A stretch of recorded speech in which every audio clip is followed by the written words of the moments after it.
ये दृश्य है प्रधानमंत्री नरेंद्र मोदी के जीवन पर बनी एक शॉर्ट फिल्म चलो जीते हैं का। गांव में एक नाटक का मंचन हो रहा है। मंदिर का सीन है। एक पंडित जी मंत्र पढ़ रहे हैं। एक बच्चा भागता हुआ आता है और पुजारी से पीले फूल का प्रसाद मांगता है। पंडित जी, मेरी बहन को बहुत बुखार है, मुझे उसके लिए एक पीला फूल चाहिए। बच्चे की बहन बीमार है। उसे ठीक करने के लिए पीले फूल का प्रसाद लाने के लिए माँ ने बोला है, लेकिन पुजारी उस बच्चे को धुतकार देता है। भगवान अपना प्रसाद तुम जैसे लोगों को नहीं देता, चल निकल यहाँ से। क्योंकि वो निचली जाति का है। पुजारी के कहने पर मंदिर में ही उस बच्चे की पिटाई भी होती है और अंत में उसकी बहन की जान नहीं बच पाती।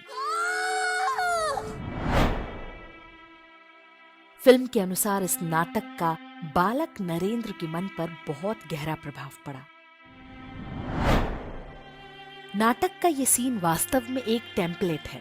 किसी भी व्यक्ति को महान साबित करना हो तो उसकी कहानी इस खांचे में फिट कर दीजिए। ब्राह्मणों ने बहुत अत्याचार किए, फिर भी फलां व्यक्ति यहाँ तक पहुंच गया। आपको महान बनने से कोई नहीं रोक सकता। ब्राह्मणों द्वारा अत्याचार एक आजमाया हुआ सुपरहिट फॉर्मूला है। नरेंद्र मोदी के जीवन पर लिखी किसी पुस्तक में ऐसी किसी घटना का कोई वर्णन नहीं मिलता। स्वयं नरेंद्र मोदी ने बचपन में हुई किसी ऐसी घटना के बारे में नहीं बताया है, लेकिन स्वयंभू राष्ट्रवादी चैनल जी न्यूज ने जब उनके जीवन पर यह शॉर्ट फिल्म बनाई तो बड़े सहज ढंग से ये दृश्य डाल दिया। चलो जीते हैं शॉर्ट फिल्म कथित रूप से नरेंद्र मोदी के जीवन पर आधारित है, इसलिए उसे वर्ष 2019 का राष्ट्रीय फिल्म पुरस्कार भी मिल गया। कुछ वर्ष पहले योग गुरु बाबा रामदेव को जब महान बनने का चस्का लगा था, तब डिस्कवरी चैनल पर उनके बारे में एक सीरीज दिखाई गई। इसमें एक सीन था जिसके अनुसार बाबा रामदेव को बचपन में गांव के दुष्ट पंडितों ने बहुत सताया। वो उन्हें मंदिर में नहीं जाने देते थे। अनपढ़ ज्ञानी मूर्ख, लालटेन दिखाने के बाद भी अमावस का आसमान काला ही रहता है और यही अंधकार तुम्हारी औकात हमेशा रहेगी। बाद में पता चला कि बाबा रामदेव के पिता गांव के सरपंच हुआ करते थे और अत्याचार की ऐसी कोई घटना कभी नहीं हुई। ऐसी कहानियां सुनकर लगता है कि दुनिया में हर कोई ब्राह्मणवाद से परेशान है। ट्विटर के अमेरिकी मालिक जैक डोर्जी से लेकर 3 तलाक के समर्थन में तख्ती लेकर खड़ी काली गठरियों तक। दिल्ली के सिंघू बॉर्डर पर जब खालिस्तानियों ने एक गरीब व्यक्ति के हाथ पांव काट दिए, तब भी वामपंथियों ने ब्राह्मणवाद को ही दोषी ठहराया। अब बस अंटार्कटिका की बर्फ पिघलने और कोरोना वायरस से मौत के लिए ब्राह्मणवाद को दोषी ठहराया जाना शेष है। वामपंथी हो, जिहादी हो, लिबरल हो, प्रोग्रेसिव हो, वोक हो या धरती पर जीव का कोई भी रूप हो, हर कोई ब्राह्मणिकल पैट्रियार्की को स्मैश करने को उतावला है। ब्राह्मण सब पर अत्याचार कर रहे हैं और हर कोई उनसे पीड़ित है। रही सही कसर हिंदी फिल्मों ने पूरी कर दी। फिल्मी कहानियों में हर पंडित पुजारी के लिए लालची होना अनिवार्य शर्त है। भीमराव अंबेडकर को एक ब्राह्मण ने ही पढ़ाया लिखाया और उन्हें अपना सरनेम दिया, लेकिन अंबेडकर भी तभी महान बने जब ये सिद्ध कर दिया गया कि उन्हें पंडितों ने बहुत परेशान किया। जबकि तथ्य ये है कि अंबेडकर को यदि किसी एक पंडित ने परेशान किया तो उसका नाम पंडित जवाहरलाल नेहरू था, लेकिन नेहरू जी का तो नाम भी लेना अपराध है।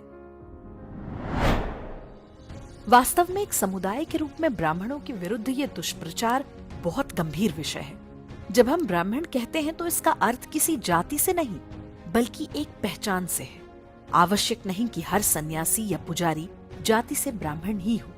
ब्राह्मणों के विरुद्ध इस प्रायोजित घृणा का शिकार सभी को होना पड़ रहा है। इनमें कई पिछड़ी जातियों के संत महात्मा भी हैं। हर व्यक्ति जो हिंदू धर्म और अध्यात्म से सीधे जुड़ा है वो उनके निशाने पर है। नरेंद्र मोदी और बाबा रामदेव भी, क्योंकि उन्हें भी वो ब्राह्मणवादी और मनुवादी ही मानते हैं।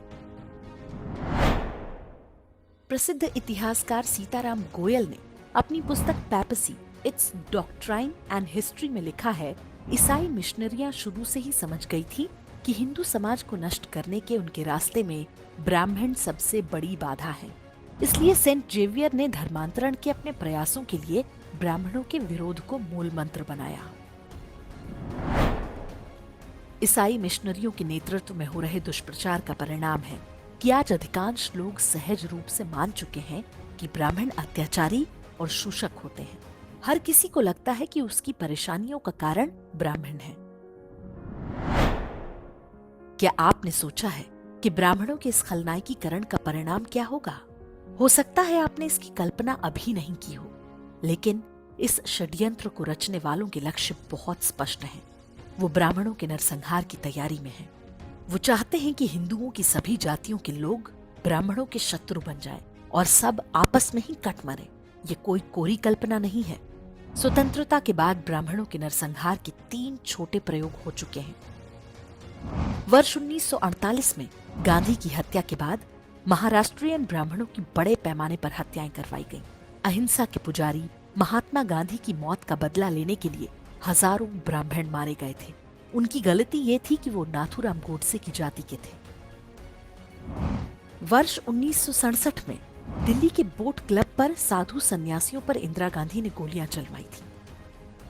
उस घटना में भी सैकड़ों साधु संतों की जान गई थी और इनमें अधिकांश ब्राह्मण, यादव, गुर्जर और अन्य गोपालक जातियों के लोग थे। वे गोवध पर प्रतिबंध की मांग कर रहे थे। 90 के दशक में कश्मीरी पंडितों का नरसंहार हुआ। इसे यह कहकर सही ठहराया गया कि पंडित अधिक संपन्न थे, इसलिए जो हुआ ठीक हुआ। आज भी पालघर से लेकर देश भर के मंदिरों में आए दिन पुजारियों की हत्या के पीछे यही घृणा काम कर रही है। अभी ये सारे नरसंहार एक सीमित क्षेत्र में हुए हैं, लेकिन जिस पैमाने पर ब्राह्मणों, पुजारियों और साधु संतों के प्रति घृणा के बीज बोए जा रहे हैं, उसे समाज ने नहीं समझा तो आने वाले दिनों में परिणाम भयावह हो सकते हैं। ईसाई मिशनरियों, जिहादियों और वामपंथियों की तिकड़ी उसी दिन की प्रतीक्षा में है।